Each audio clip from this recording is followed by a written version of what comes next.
के योग के बराबर होता है ना। यानी कि ये जो कर्ण है, ये कर्ण है ना जी मैम। इसका वर्ग शेष दो भुजाओं के वर्गों के योग के बराबर होता है। जी मैम। ये ए, ये बी, ये सी। ए स्क्वायर प्लस बी स्क्वायर बराबर सी स्क्वायर। ये है पाइथागोरस प्रमेय। अच्छा, हम कैसे सिद्ध करेंगे कि ये सही कह रहा? हम तो नहीं मान रहे इसकी बात को सही, लेकिन हम कैसे कहें कि सही हो रहा? मैंने आपको ट्रिपलेट याद करवाई थी, करवाई थी आप ट्रिपलेट? बोलिए। 3 4 5 3 4 5 12 13 और 6 10 7 24 25 24 और 25 8 15 17 9 9 40 40 और 41 10 10 20 ठीक। ये ट्रिपलेट याद करवाई थी। अब आप इसमें से कोई सी भी ले लीजिए। मान लीजिए मैंने इसे ले लिया।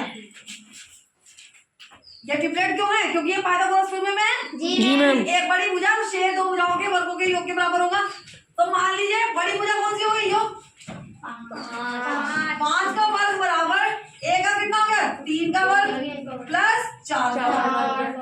3 का वर्ग कितना होता है? 9 और 4 का कितना होता है? 16 और 5 का कितना होता है? 25। 16 और 9 कितने होते हैं? ओके, 25।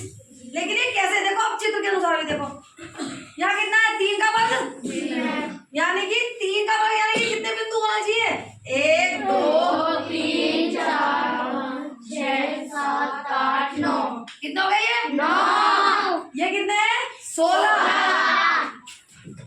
1 2 3 10 11 12 13 हो गए? 16। देखो 9 तो ही हो गए। ये कितना हो गया? ए हो गया ना, 1 स्क्वायर 9 ही तो हुए। और बी कितना था? 16। 2 4 6 8 10 12 14 16।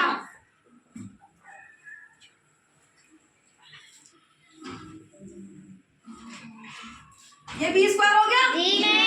अब इन्हें टोटल को गिन लो। 1 2 3 4 5 6 7 8 9 10 11 12 13 14 15 16